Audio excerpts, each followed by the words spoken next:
Hello, my guest today is Nate Wilkins. Nate, welcome to the show. Thank you so much. Excited about the opportunity to share some thoughts with you around this whole notion of how we age better and, actually feel better and look better. Yeah, I'm obviously very excited to dig into that with you as well. But before we get there, let's back up a little bit and tell us a little bit about yourself. How did you get where you are today as an active ager and being so interested in longevity and health? What were you like as a kid? Let's start there. So just like most young people had a background in sport. I played a lot of basketball, ran track. I always wanted to be like some of the other athletes. Multiple sport athletes, and of course I did fairly well, but not to the degree that I made in professional. Actually got a scholarship to play football. Didn't enjoy because I thought I was better than what the coach thought I was, and so I decided that I needed to go on to something else. So I moved to a lot of different things, but of course along the way I played intramural sports and pickup sports along the way. So I've been involved. But let me tell you what, it wasn't until I had a health scare around heart when I was older that it finally dawned on me that I needed to take better care of myself. So that's how sort of the journey for health, wellness, and healing started for me. Okay, so thank you for sharing that. And I think that might be a pretty common story, right? So it sounds like as a kid, you were very active, you were athletic, apparently very athletic, right? You had scholarship, like you said, wasn't quite your thing, but you were quite active. Now talk to us a little bit. How old were you when you had this health scare? And how did you go from being this kind of collegiate athlete, very active young man to a person who's having a heart health scare? Well, that's an interesting sort of question, and thank you for that. So what happens is that I graduate from college. I get a job, and I was actually in Parks Recreation Administration, but going to activities or dinners and hanging out with my friends and sort of living the life that I was living. I laugh about it sometimes. I was gaining more weight, right? But I was still exercising and hanging out with my friends. And of course, we would have beers and what have you after our events. As I continue to gain weight and sort of look at myself, I laughed about the clothes. I said the clothes are getting smaller, but it was me, and I had ballooned up somewhere at around 200 pounds. And I had sense enough when I had some pain in my chest. I had sense enough to know that I needed to go to the emergency room because I heard so much about that. And so I go to the emergency room to get checked out. I thought it was nothing. They keep me and trying to figure out what was going on. Now, let me tell you what, that there's a history of heart issues in my family. But me being who I am, I thought, well, that's not going to affect me, but it did. And so out of that, they checked me out. I went to one cardiologist appointment, and I didn't like the way that the nitroglycerin or the blood pressure or the statins made me feel. I just couldn't, I wasn't myself. And so I decided that if I got myself together, then I would start walking. So walking led me to, exercising more. Then later on, it led me into taking classes, and then classes led me into teaching, and then teaching led me into managing health, wellness, and fitness, and then later on into the company. So that's how I get to this place. Gotcha. Okay, so it sounds like you and I then have actually fairly similar stories. I wasn't as active as you as a kid. Certainly not. I wasn't very athletic. But in my 40s, I had this health scare. I ended up 3 4 days in a hospital with what I thought was a heart attack. Turns out it was not. But it was enough of a scare to knock me out of my routine. My routine was, I had said this on a previous podcast before. Oddly enough, I was very unhealthy, but because in the past I had done these marathons and triathlons and was very active once upon a time, I bizarrely still considered myself to be a fit, healthy person. I wasn't. I was overweight. I was doing everything completely wrong. I was drinking. I was just eating indiscriminately. I was eating like I was still running marathons, right? Which is to say a whole bunch of ultra processed crap. and just all these things compounded, and my health just went completely down the toilet. And that's really what turned me around, right? At the backside of that, I said, okay, look, I don't want it to, like you, I didn't want to have a whole bag full of medicines that I have to take for high pressure and for my cholesterol and for all these other things. And I thought there's got to be a way that I can turn this thing around. And to see if this resonates with you, but my baseline, my health baseline at the time was that's all I knew. I had so gradually slipped from being pretty fit to being not very fit, to being sick, in fact. And I just didn't realize how crappy I felt until I started to clean some things up on the other side. And lo and behold, it was night and day. All of a sudden I had more energy. I was sleeping better. My libido was better. All these things in my life got better as I started making these simple lifestyle changes. Now, for you on the back half of that, what kind of changes? You mentioned you started walking every day. What else did you do to pull yourself out of that? And what sort of results did you see? What kind of effects did that sort of these walking every day have for you? So yeah, your story resonates with me, but that I alluded to the fact that I was associating with a certain type of people, right? So one of the things that I had to do was make a determination that the people that I was associating with were just not going in the direction that I needed to go. So I needed to find a new sort of group of people or community. And so people who were already involved with exercise, who were taking better care of themselves, who became more of their own healthcare advocates, who made sure that they couldn't burn the candle at both ends, that somewhere, somehow in there, something had to give. And so I started to associate with different people. And then through the association, my diet changed, my outlook on life, all types of things started to change. Not to mention my waistline started to change. I started seeing less of myself as a result of the association, the new thinking, the new, way of eating and sleeping. So you know all these things go together. So I won't go into the whole litany of things that happen over a period of time, but I can tell you that it was such a gradual thing for me that I didn't even realize what was actually going on. I can tell you that at one point I started to get the pants trimmed, right? And then I got the jackets trimmed, and the shirt started to change, and then eventually I couldn't even wear those clothes anymore because they were too big, even after I had them tailored. So it's these kinds of things that sort of brought me to this realization that that I was actually in the middle of a transition and taking better care of myself. And here's what I would say to you and anybody else: at once, it's one thing to get involved in health, wellness, and fitness, but it's quite another thing when it gets inside of you. That is very, very well put. And we're going to put a pin in that because we're definitely coming back to that notion right there that you finished with. But I wanted to go back because you said something very interesting. You said that the community that you were that basically your friend circle, the people that you were around, were not so much interested in, they're probably like me, they're probably party friends, right? They were probably unhealthy influences on your life. And that can be really tough. And I think that's maybe not so obvious for people that are early on in that fitness journey. But if you're just constantly surrounded by people who are in a different space from a health and wellness perspective, it can be really, really tough to change. I had a very similar experience where I had to, I just had to distance myself from some unhealthy relationships from, that were probably holding me back from going where I wanted to go. And I had to, but the good part about that is I made some new connections and Hmm. community that were where I wanted to be.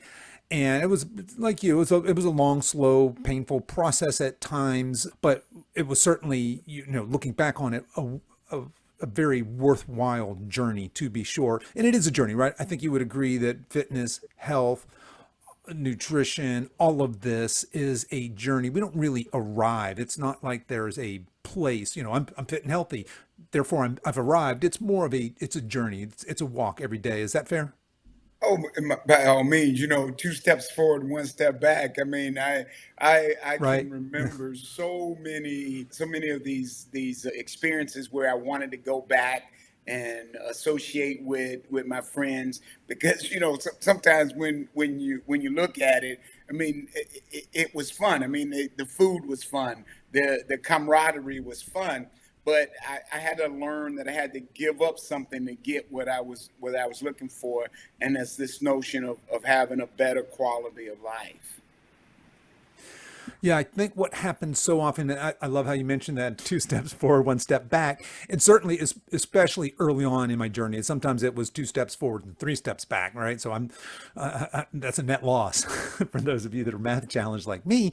But it is a journey. And I think so often what people expect on a health and wellness journey is kind of this linear progress, but it's not, right? Progress typically looks something like this, and it's up and it's down. You're taking those two steps forward, one step back, but two steps forward, one step back is still progress. Little tiny wins compound upon each other and are still wins, right? They're still moving you in that right direction. I think just that realization that again, progress isn't always linear. It's the road for fitness and health sometimes is quite bumpy, but well worth the ride, right?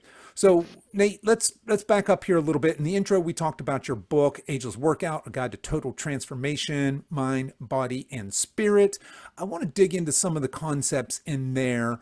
Now, you're a real big turn back the aging clock kind of guy. You talk a lot to the baby boomer audience. So let's start here.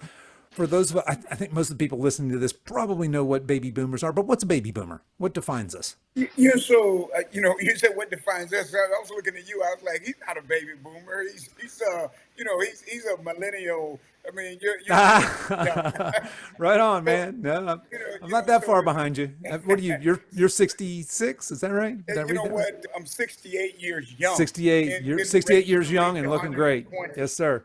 Yeah, I love So, it. baby boomers is it's that group of people who have had a career, or in the middle of a career, and they're looking at the golden years. They have grandchildren. They want to travel. They want to still, actually have a quality of life. So it's that segment that we're talking about, that's called baby boomers. But let me just quickly define in there, when I talk about active aging, these are the people who actually have decided that, yeah, I've hung out with my friends and they may want to sit on the couch, but me, I'm going to continue to exercise.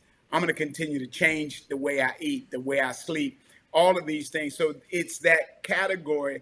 And what I've started in the book, we talked about what we call the 3 and 10. We think there's 3 and 10 people who are going to do this stuff that we're talking about, who are going to go out and go whitewater rafting down a river, who's going to get out and exercise at 6 o'clock in the morning 3 times a week, who go to boxing and Pilates and trying new things. So I just wanted to be clear that, yeah, we're talking about baby boomers and those who have access to capital, who can pay for their own health, wellness, and fitness. But there's a whole different category of people who say, yeah, I can do that, but I also want to do more because I'm not done yet.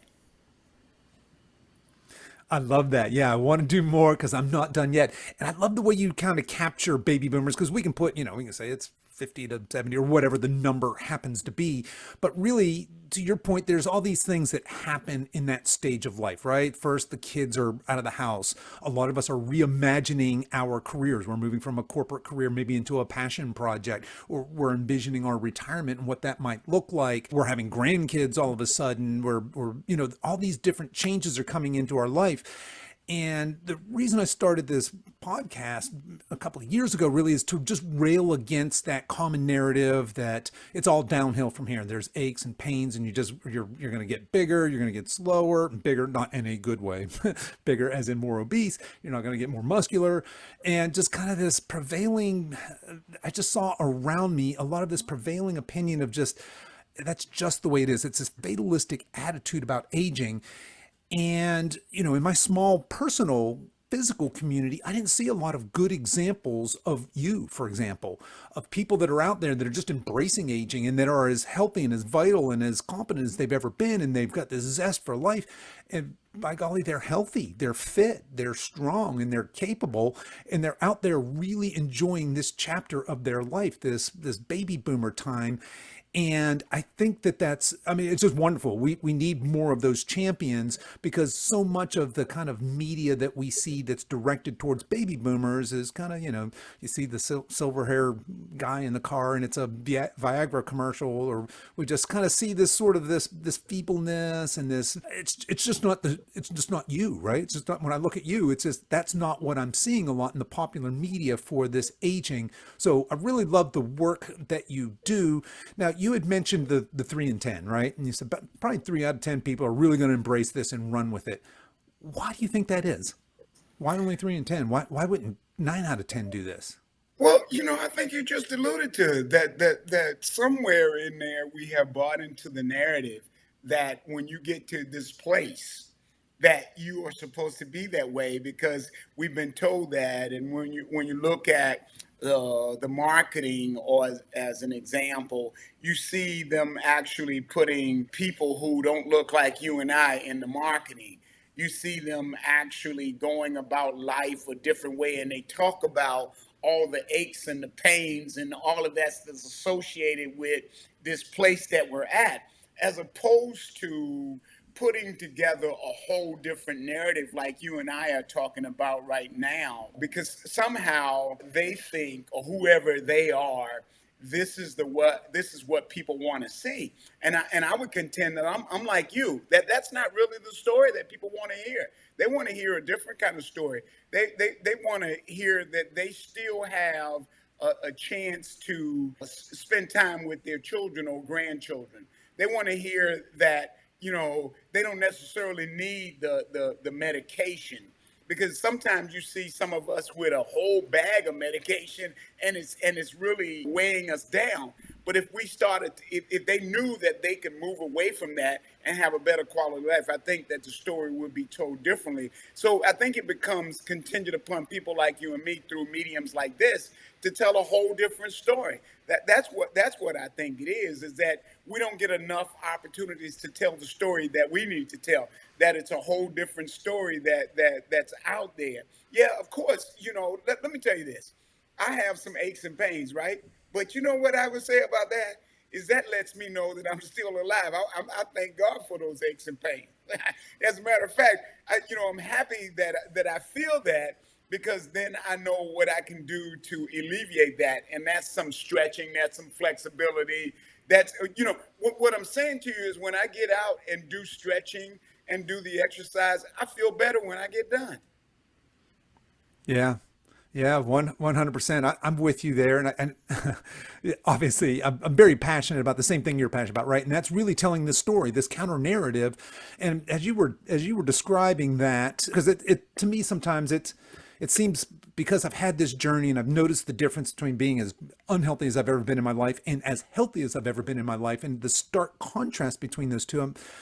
I'm trying to think, how can I tell a story that's compelling to people? Because oftentimes somebody who's, let's face it, somebody, a guy my age who's, 30, 40, 50 pounds overweight on all these different meds and just doesn't like going to the gym, doesn't want to eat healthy. They might look at somebody like us and think, well, I don't want to do what if that's the cost of being healthy. And I think, no, no, wait, it's not that I'm doing these miserable things. And they might have seemed miserable starting, but this weird sort of transformation comes over you as you start this journey where these little wins, these health and wellness wins start stacking on each other and you start spiraling up, right? So I go to the gym and maybe I don't like it, but I feel good afterwards, right? I get this little chemical and hormonal release that makes me feel good about it, right? And then that causes me maybe to eat a little bit healthier the next day, and these things start to compound upon each other.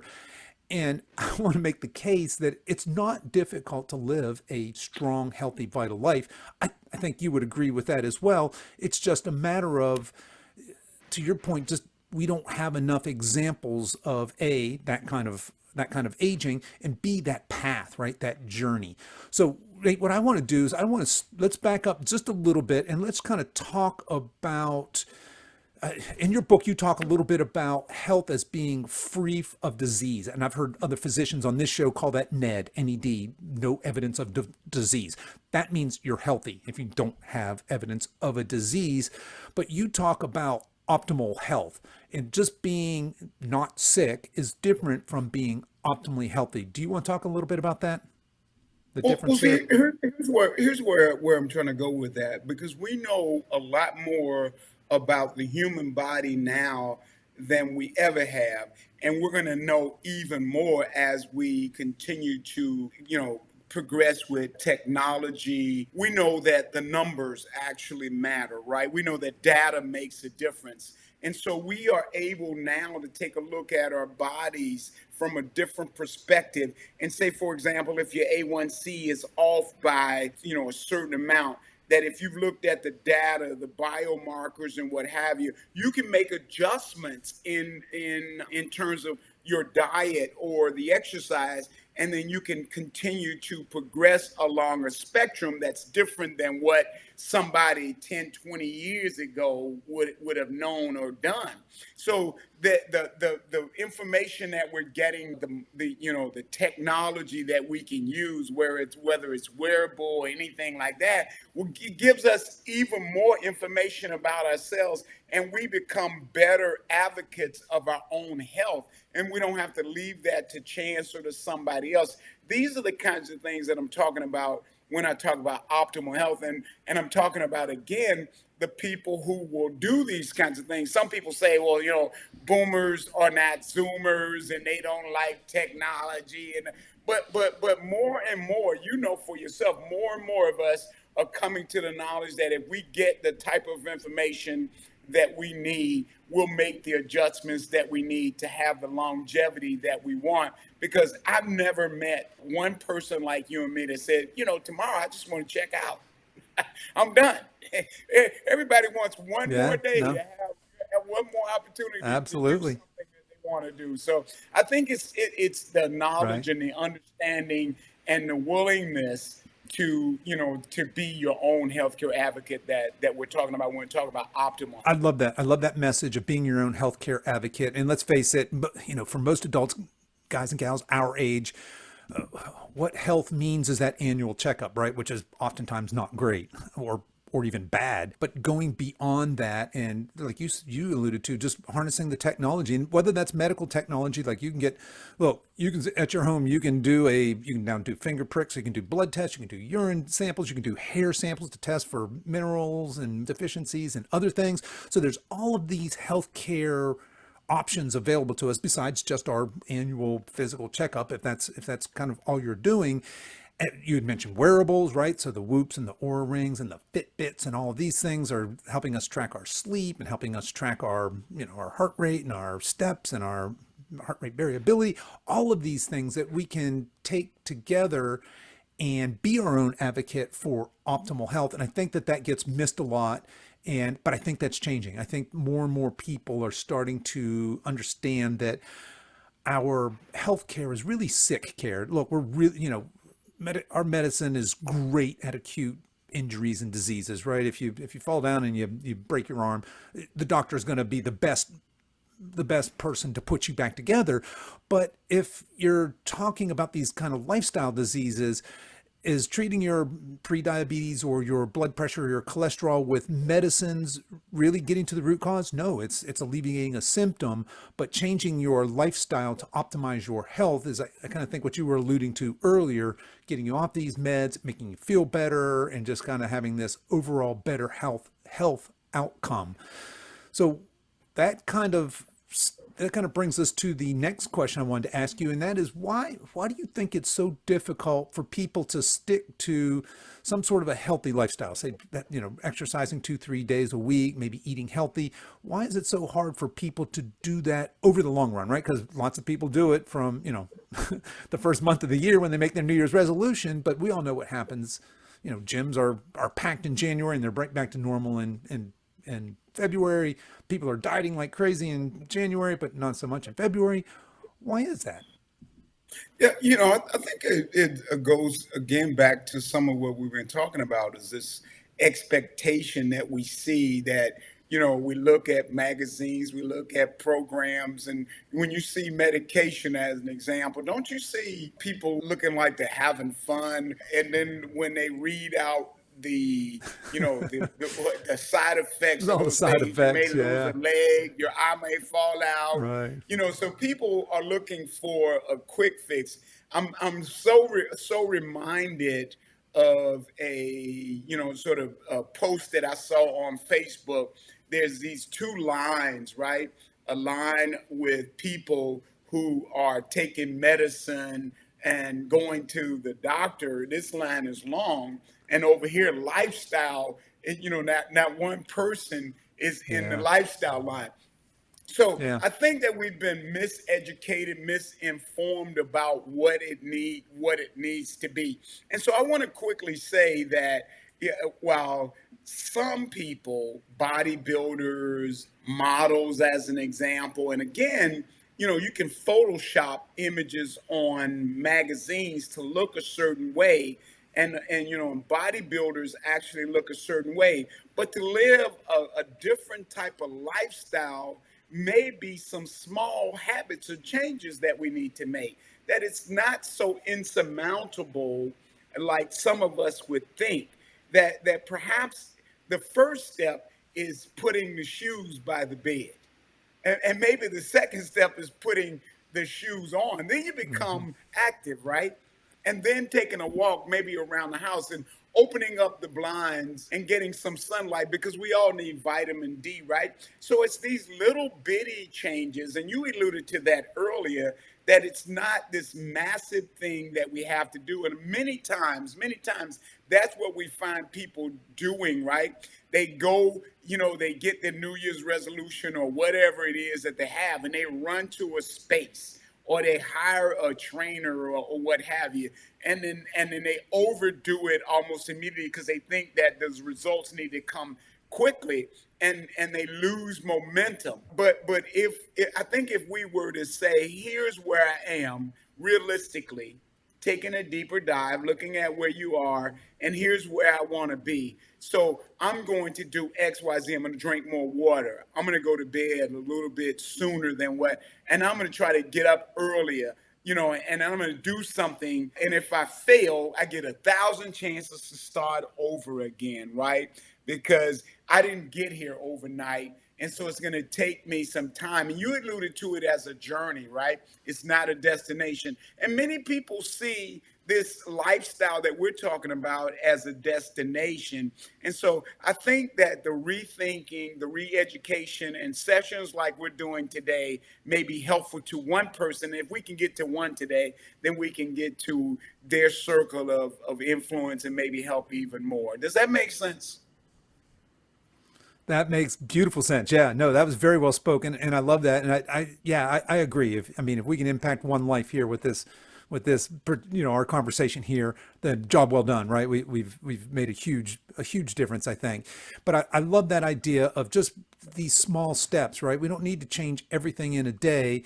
And to your point, a lot of times it may seem insurmountable, for Mrs. Smith, who's 65 years old and is overweight and doesn't have a history of working out. If she's, if what's being marketed to her is either A, frail old ladies and medication, or B, she sees the cover models, these fitness models on magazines that are ripped and toned and probably photoshopped, then, it may seem like it's an insurmountable journey to her. But to your point, just starting small and doing something, because really, we've been talking over and over about this as a journey. A lot of times I'll tell people when we're talking about some behavior change, I'll say, okay, do you feel like this is something you can do for the rest of your life? And normally that'll take somebody aback. They say, the rest of my life, I just want to go on a diet. I'm going to lose these 30 pounds. Well, okay, but then what? Let's say we put you on a diet and you lose 30 pounds. What are you're going to go back to what you were doing before? How would you expect to maintain this physique then, right? So it's these small changes. You said it, right? If you just start with just a walk, start with drinking more water. And what I found is typically people start to enjoy the results of that. They feel a little bit better. So they do a little more, and then they feel a little bit better, and they do a little bit more. And pretty soon what happens is they become this person. Now, that's another place I wanted to go with you because I think it was your book I just read this in where you talk about one of the keys for transformation is really mindset. And I think the way you put it was something along the lines of you become this healthy person before you're that healthy person. Do I have that right? Is that I did I thought so. Okay. I just want to make sure I got that right. I talk a little bit about mindset and I love that notion of becoming that person before you're really that person. Yeah, but I think that that's true with almost anything that we do. That there's two manifestations, right? There is the mental, and there's this physical. And we know that athletes actually do, visioning or seeing themselves at a place long before they get there. And so, it becomes, let's say it like this. For those who understand scripture, we know for a fact that faith is the substance of things hoped for and the evidence of things not yet seen. So what we're talking about is having the faith to know that we can manifest a different life for ourselves. And so you got to see that in the mind's eye. And the mind sometimes can take control and tell you lies about yourself. You're never going to look, the way you want to look. Your body is already out of shape. And I think that sometimes what we got to do is take control over our mindset. And some of that goes back to what I said to you before. We got to get away from some people and some places that are not good for us, right? And it's not that the people are not good or the places are not good, but they're not good for us at this place that we are right now because we have to become new in terms of our thinking. And so the mind is actually where we need to focus first of all. So what we know is that if the mind and the brain as an example is what I'm talking about, if that connection to the stomach, the microbiome is off, we're going to be off completely. So there is that connection that has to happen, right?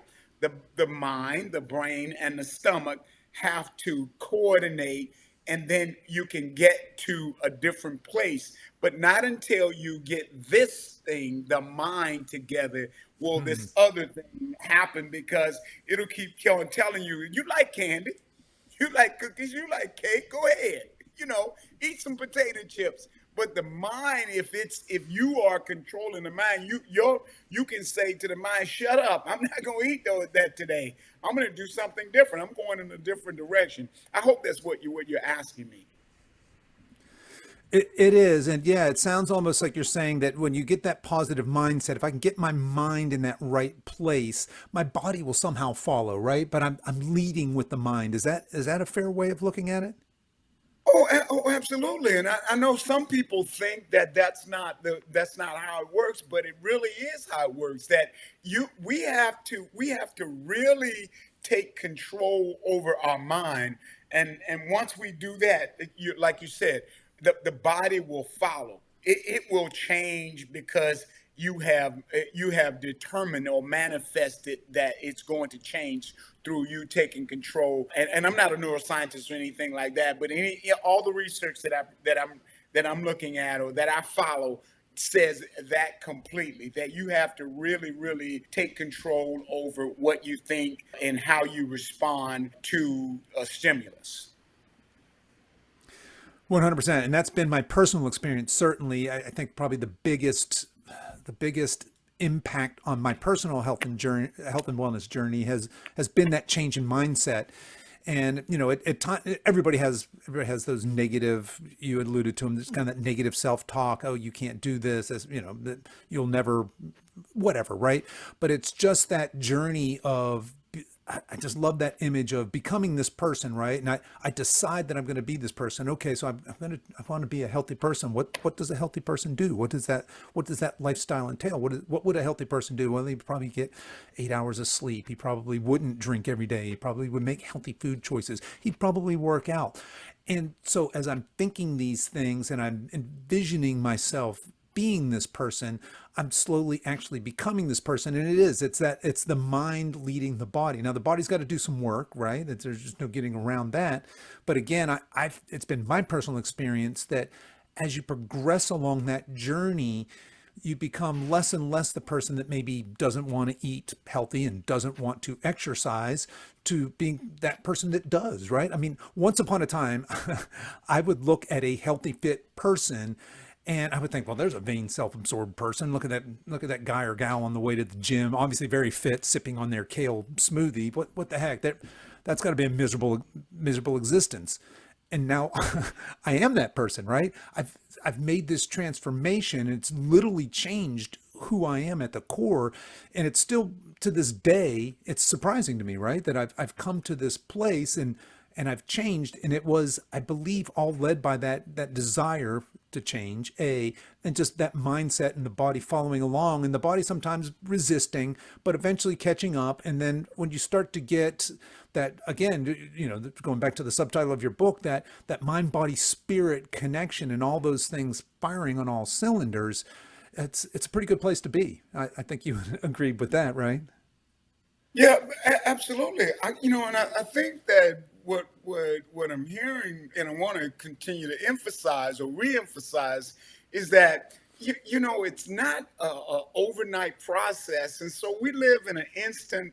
Things happen so fast for us anymore, right?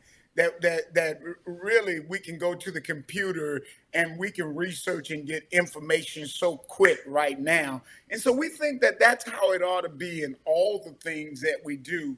But what I would say to you is that this stuff that you and I are talking about, changing our minds and our bodies and our spirits, it doesn't happen overnight.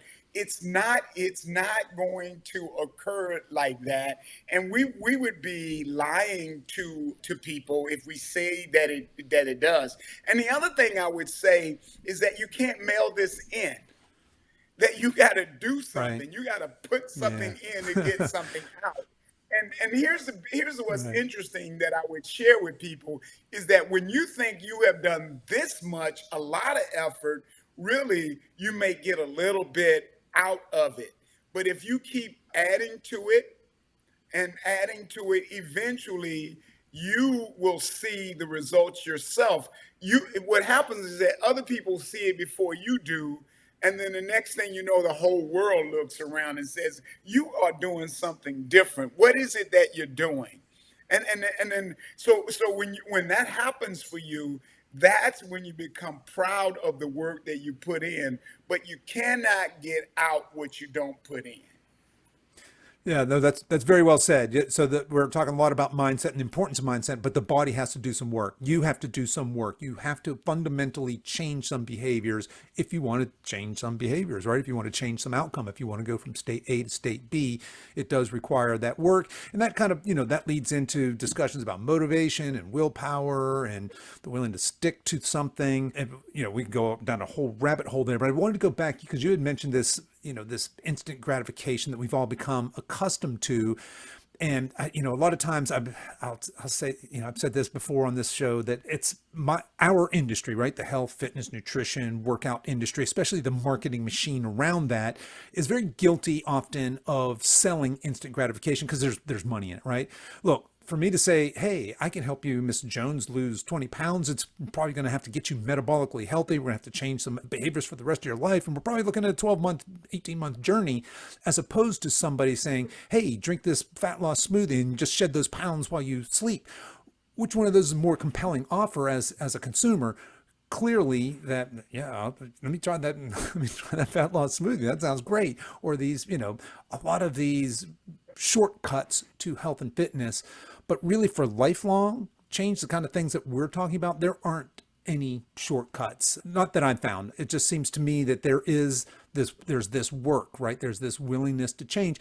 And it doesn't have to be a monumental effort. It's these small steps. Like you said, it's that one step forward, one step back. It's just this steady progression towards this optimal self. Does that sound fair? Yeah, yeah. So I think that you're hitting on all cylinders. And so, again, I want to be clear that I'm talking to, I hope that I'm talking to people like you and me, because people like you and me do stuff like this, right? We Yeah. listen, we learn, and we try new things, right? So if it's not working the way that we want to work, and let's be clear that that when we talk about diet, and I think you alluded to it, diet is something that you do and you start over, as opposed to having an eating plan that you follow, and you know that if you get off track, then you don't want to do that for a month. Maybe you do it for a day and then you go back to what's worked, right? So it's these kinds of things that I think will make a difference for people like you and me if we really are in it to from a destination. You know, if you're in it for a destination, that's one thing, but if you're in a journey, then you know that along the journey you may have to make some adjustments to get to where you want to go. And so that's the stuff that I think we're talking about right now. And it's not so or far reach if we make little steps. That's what I hear you saying. That it's the small steps that Absolutely. some people think that they have to take a big chunk. And when they take a big chunk, they Right. can't, like eat the proverbial elephant. Yeah, it's overwhelming, right? And I think that's what discourages Yes. so many people on those New Year's resolutions, right? They're coming from the couch and eating crappy to changing everything. I'm going to the gym 5 days a week and I'm eating nothing but salads. That's a recipe for failure. And if you're not doing Hmm. any of those things before, then radically changing. But to your point, put the shoes beside the bed. Start by drinking some water. I mean, taking these small steps, because a lot of people don't realize even tiny progress is still progress, and it stacks up over time. All right, so Nate, I just want to shift gears a little bit as we kind of wrap up here. You and your female co-author talk a good bit in your book about the new ageless male and the new ageless female. Let's finish up here with a discussion. What is the new ageless person? Let's just say. Well, it depends on how we see ourselves, right? So for my partner Sheba and I, we're up early in the morning because we think that something about getting up early gives us a head start, right? If we win the morning, we win the day. And so we're out and about at least 3 times a week doing exercise. First of all, so and I'm not going to tell you anything you don't already know. But what they tell you when you get on the airplane is they say put the mask on yourself first before you put it on somebody else. And so we're constantly putting that mask on ourselves. But at the same time, we are in the process of learning more about ourselves, right?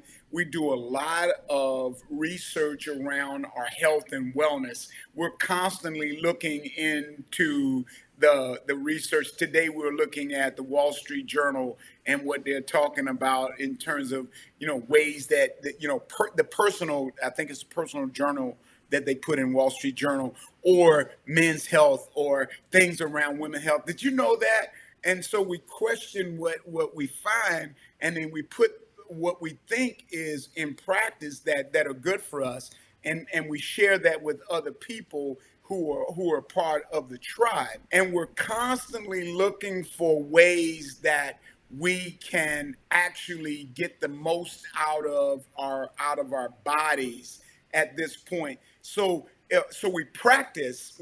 Listen, I think I'm going to say something now. We practice lifting, right? We know that in order to hold on to muscle at this age, we have to lift the weights right. We have to have the right posture and positioning.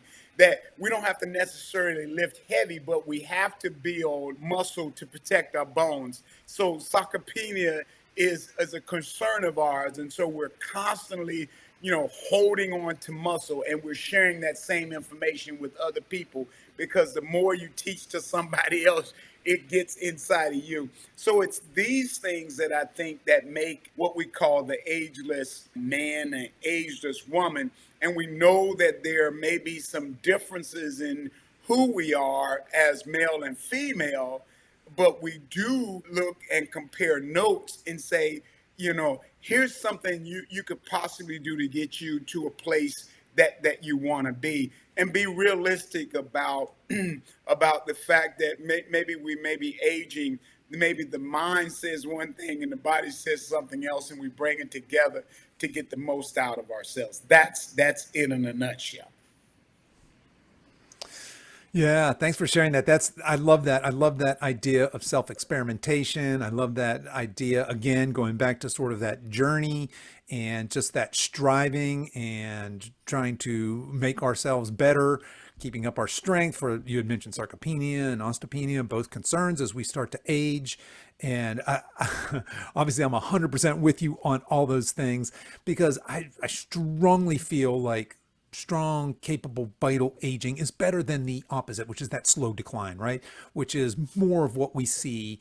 And our mission, I think, collectively, is to change that, to change that tide. And it's it's a we got a lot of work out in front of us. I'll say that. So, Sure. Nate, before we wrap up here, tell me what's next for you. What do you got on the horizon?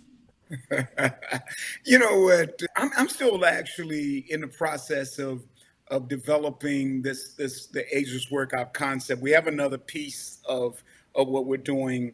It's medical fitness. So we like the fact that we can help people who may have stroke or Parkinson's or just who maybe need to rehab or prehab. So we're exploring the possibilities around medical fitness and looking to help build a new sense of community around that. And we visited a few places that actually have these ideas and concepts up and running. So that's where we would be spending time. And then, of course, the podcast that I'm doing with people like yourself and great minds like yourself, sharing thoughts, and then writing, like the book that we have, small, manageable pieces of simple information. My grandmother taught me long time ago that you put it where the goats can get it, get down to the roots and make it simple for people. So we're looking at doing that. And so, we still have just a lot more to do, like you talked about.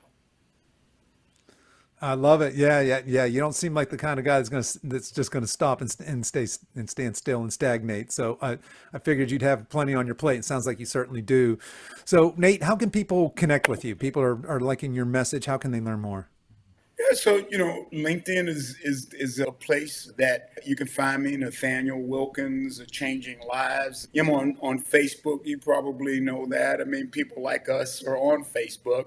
I do some Instagram, ageless workout. I call myself the Godfather of Health, Wellness, and Healing on LinkedIn. We have a YouTube channel, the Ageless Workout. And then my email address is the nowgroupfitness at gmail.com. So the last thing is our website, www.agelessworkout.com. So that's it for me. Hey, listen, let me tell you what. I sure appreciate you taking the time out today, allowing me just a short time to share some thoughts with you. People should continue, if they haven't started listening to you, or if they are listening, they should continue and tell all their friends about the great stuff that you're doing. Well, I really appreciate that. Thank you for saying that. And folks listening, if you want to connect with Nate, I will put all of that contact information in the show notes and you can find that there. Be sure to reach out to him, check out his work. That book again is Ageless Workout, A Guide to Total Transformation, Mind, Body, and Spirit. It's available on probably all booksellers, but I found it on Amazon. So Nate, as we wrap up today, I just want to thank you so much for coming on the show today, sharing your passion, your spirit, and your love, and certainly all your knowledge and wisdom around becoming this new ageless human. I absolutely love the work you're doing and encourage you to keep up the great work and help let's spread this message.